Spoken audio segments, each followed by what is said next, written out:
It's an exciting day for SCOTUS nerds because the court has issued its first opinions from the cases argued so far this term, something that they normally do back in November or December, making today a highly anticipated occasion. One of the two opinions issued today was in re grand jury, in which the writ of certiorari was dismissed by the court as improvidently granted. It was only one sentence long. The other opinion, which I'll be reading today, is Arellano v. McDonough. 30 years after Navy veteran Adolfo Arellano was honorably discharged, he applied for disability benefits for severe service-related psychiatric disorders that left him totally disabled. The VA granted Arellano 100% disability from the date his application was received. But Arellano had asked to receive retroactive benefits from his discharge date in 1981 because his disability prevented him from understanding that he could file a claim in the first place, not to mention the successful completion of the application process itself. So the Board of Appeals and the Veterans Court both rejected Arellano's argument, and today, so did a unanimous Supreme Court. And now, the opinion of the court in Arellano v. McDonough.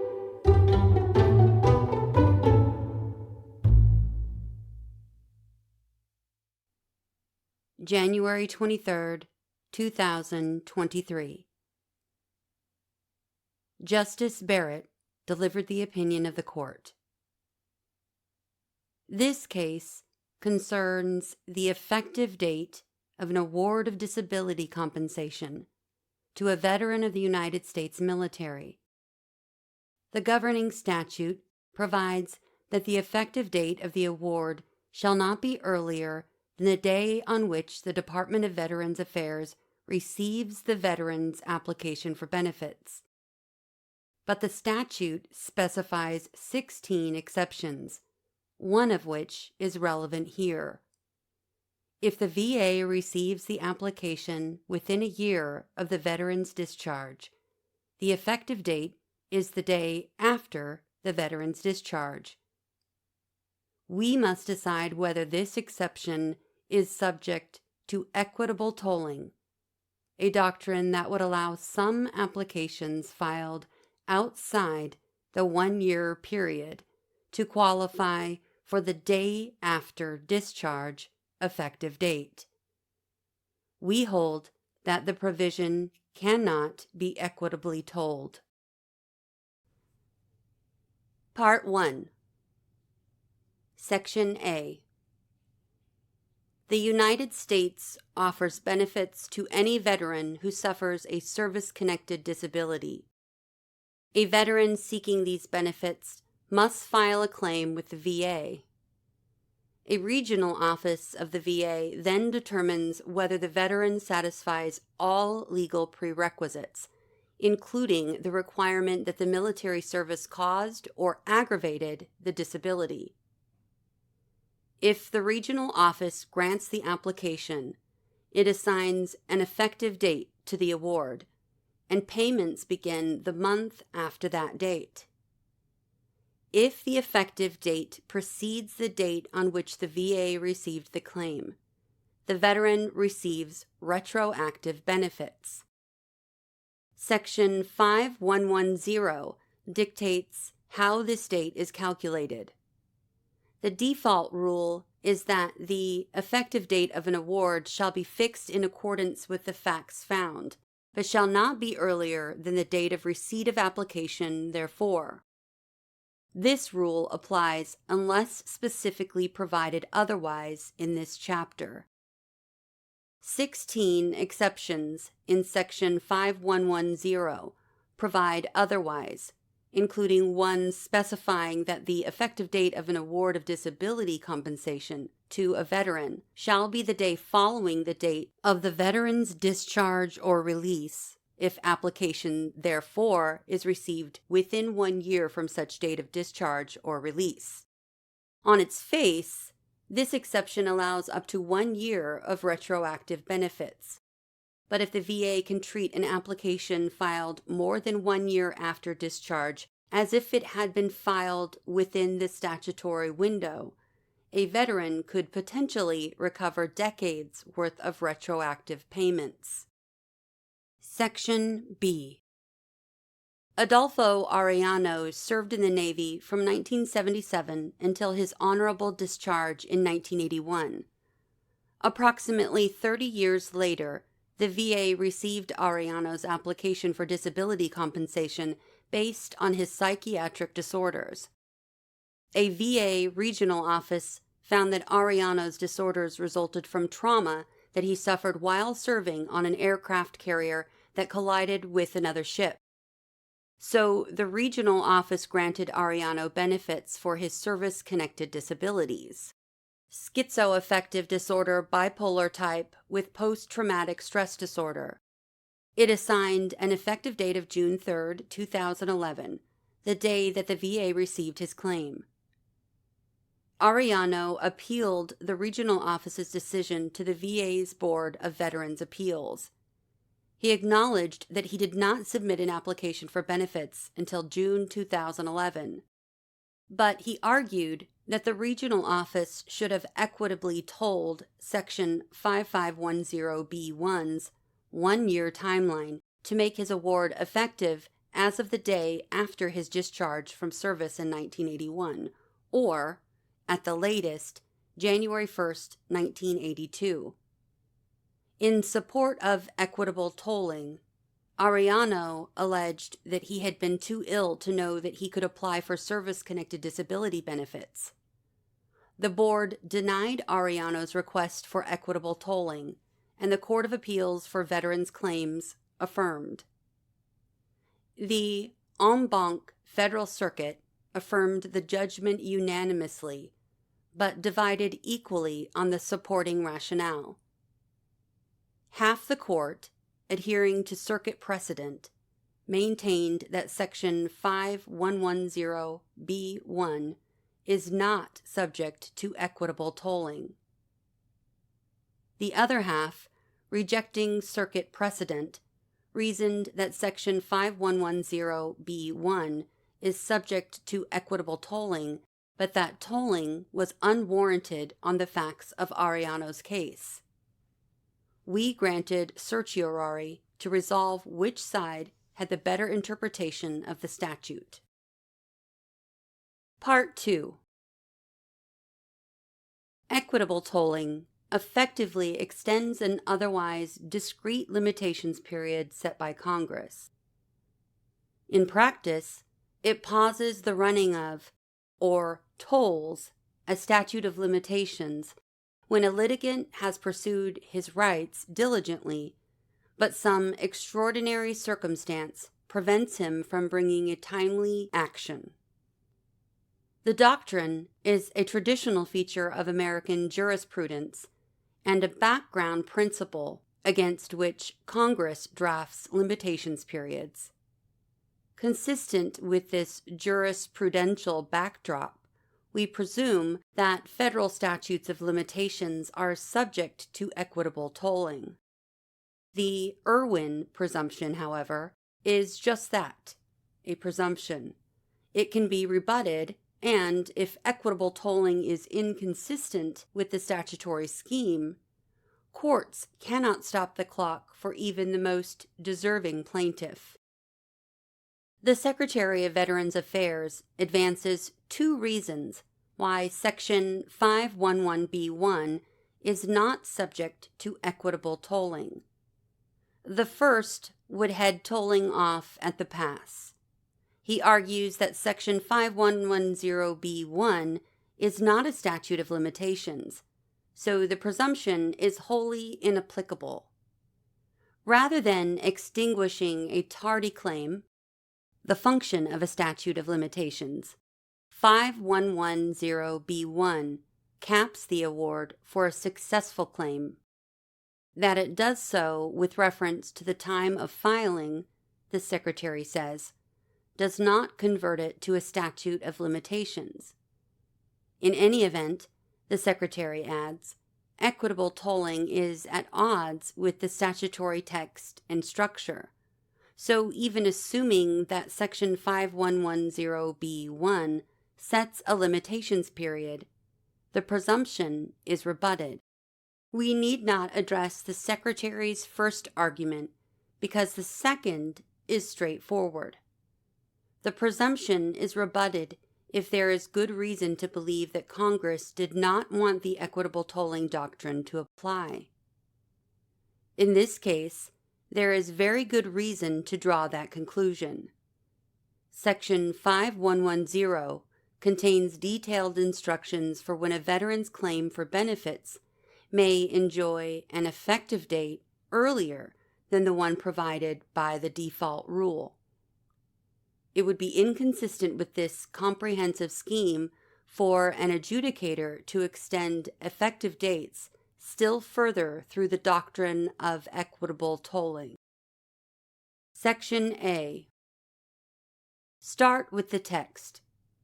Section 5110B1 operates as a limited exception to Section 5110A1's default rule, which states that the effective date of an award shall be fixed in accordance with the facts found, but shall not be earlier than the date of receipt of application therefor. The default applies unless specifically provided otherwise in this chapter.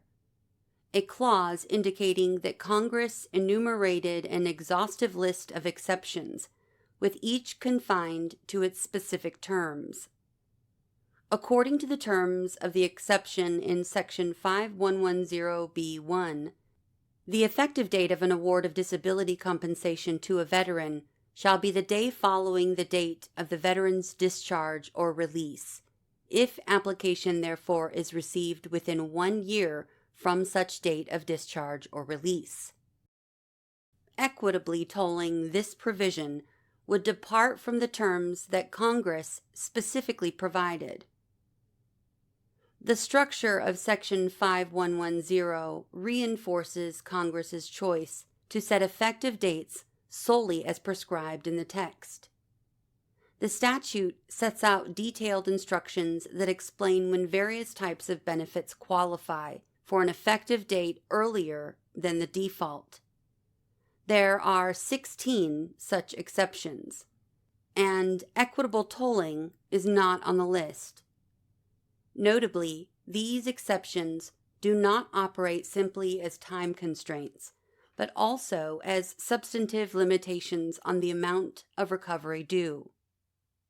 We stated in Brockcamp that an explicit listing of exceptions in a statute containing detail and describing not only procedural limitations, but also substantive limitations on the amount of recovery strongly indicated that Congress did not intend courts to read other unmentioned, open-ended, equitable exceptions into the statute that it wrote.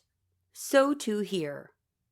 If Congress wanted the VA to adjust a claimant's entitlement to retroactive benefits based on unmentioned equitable factors, it is difficult to see why it spelled out a long list of situations in which a claimant is entitled to adjustment and instructed the VA to stick to the exceptions specifically provided. That many of the specific exceptions reflect equitable considerations heightens the structural inference. Several, including Section 5110B1, apply when the event triggering the entitlement to benefits is disability or death, both circumstances in which prompt filing could be challenging for a veteran or her survivors.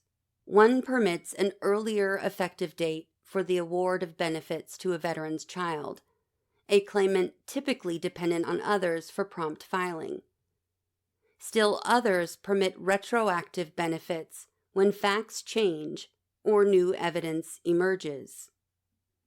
Yet, Despite its attention to fairness, Congress did not throw the door wide open in these circumstances or any other.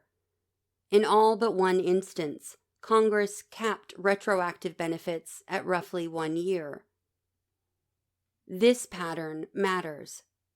That Congress accounted for equitable factors in setting effective dates strongly suggests that it did not expect an adjudicator to add a broader range of equitable factors to the mix. And its decision to consistently cap retroactive benefits strongly suggests that it did not expect open-ended tolling to dramatically increase the size of an award.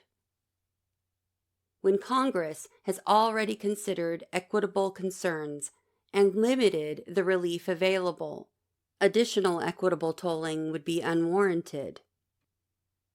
Section 511B4, another disability-related exception to the default rule, illustrates the point. Recall that Section 5110B1, the exception at issue here, adjusts the effective date of disability compensation to the day after a veteran's discharge from the military, so long as the VA receives the claim within 1 year of discharge. Arellano contends that his claim, filed 30 years after discharge, should relate back to the date of discharge because his disability prevented him from filing earlier than it did. But Section 511B4, which applies to disability pensions rather than disability compensation, expressly accounts for this very concern. It makes pension benefits retroactive to the date of permanent and total disability if the disability prevented the veteran from applying for an award at the time of onset. The possibility that disability could cause delay was therefore on Congress's radar. Still, Congress did not explicitly account for it in Section 511B1. Moreover, while Arellano posits an open-ended grace period for Section 5110B1, Section 5110B4A imposes a restrictive one. It applies only if the veteran applies for a retroactive award within 1 year of the date on which the veteran became permanently and totally disabled. Why would Congress allow an unlimited grace period for an equitable concern unmentioned in Section 5110B1 when it established a limited grace period for the same concern explicitly mentioned in Section 5110B4? Tolling Section 5110B1 would single it out for special treatment. Enforcing its terms keeps it consistent with the statutory scheme. The most compelling argument for equitable tolling is that hard and fast limits on retroactive benefits can create harsh results.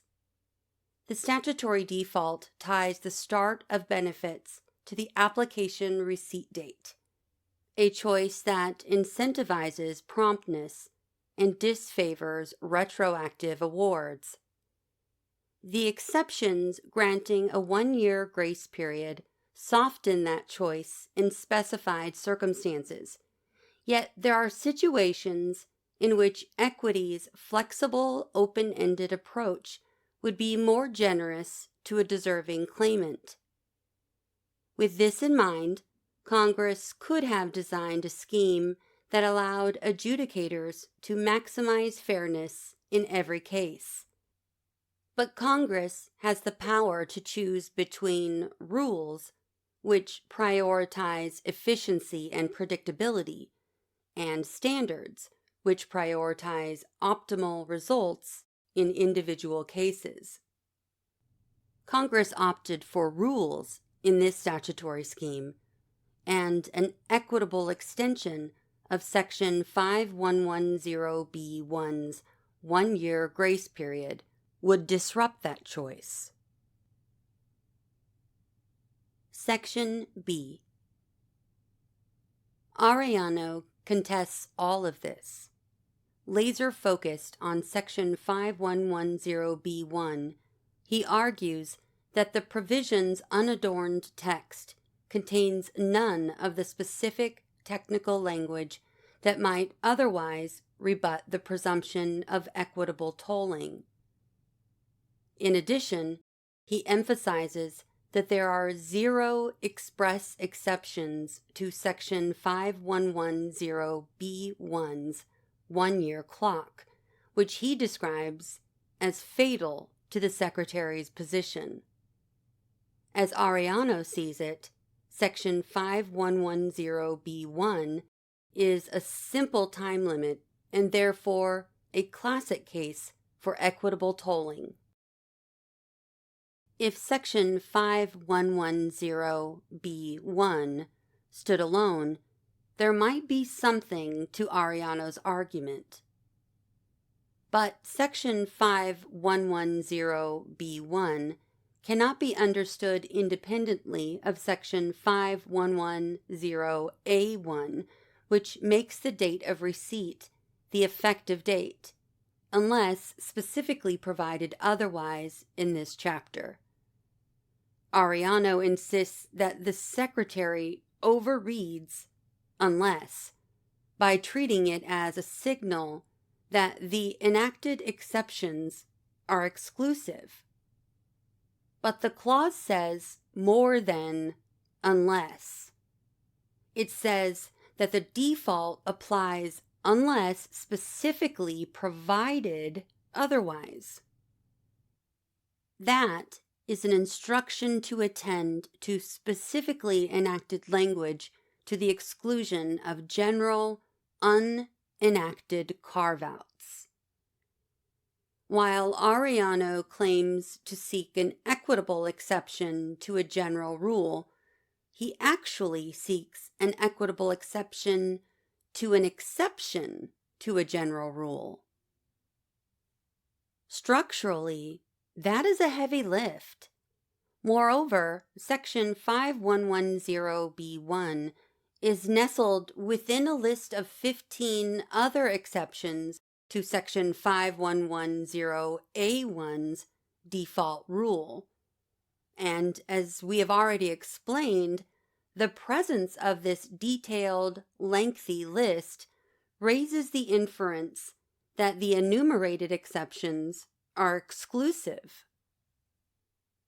Arellano also resists the proposition that the express accounting for disability-caused delay in Section 5110B4 hurts his cause. On the contrary, he insists that it works in his favor. Citing Young v. United States, 2002, he maintains that an express tolling provision does not displace the presumption of tolling, but rather demonstrates that a statute incorporates traditional equitable principles. According to Arellano, the Congress's silence in Section 5110B1 merely shows that it wanted those traditional principles to apply at full strength. We disagree. Section 5110B4 does not help Arellano. For the reasons we have already explained, it illustrates why equitable tolling Section 5110B1 is incongruent with the statutory scheme. Young is inapposite. There, we concluded that an express tolling provision for a time limit in a bankruptcy statute supported equitable tolling of a different time limit in the same statute. But that was largely because the express tolling provision authorized tolling where equity would not otherwise have permitted it. As a result, we interpreted the express tolling provision to supplement rather than displace principles of equitable tolling. Here, however, Section 5110B4 does not authorize tolling that equity would not otherwise have allowed. If anything, its conditional and narrow applicability limits tolling that might otherwise have occurred. Though Arellano makes a valiant effort to turn a negative into a positive, Section 5110B4 remains an obstacle to his interpretation. Finally, Arellano contends that the nature of the underlying subject matter, veterans' benefits, counsels in favor of tolling here. To support this proposition, he invokes Brockamp, which considered whether courts can equitably toll time limits for filing tax refund claims. After holding that the statute's text and structure rebutted the Irwin presumption, we observed that the nature of the underlying subject matter, tax collection, underscored the linguistic point. Tax law, after all, is not normally characterized by case-specific exceptions reflecting individualized equities. By contrast, Arellano argues, providing benefits to veterans is a context in which individualized equities are paramount. If the text and structure favored Arellano, the nature of the subject matter would garnish an already solid argument. But the nature of the subject matter cannot overcome text and structure that foreclose equitable tolling. Brockamp turned to the nature of the underlying subject matter only to underscore the linguistic point. Arellano, however, lacks the linguistic point. This is not a case in which competing interpretations are equally plausible. It is one in which Congress's choice is evident. We hold that Section 5110B1 is not subject to equitable tolling and affirm the judgment of the Court of Appeals. It is so ordered.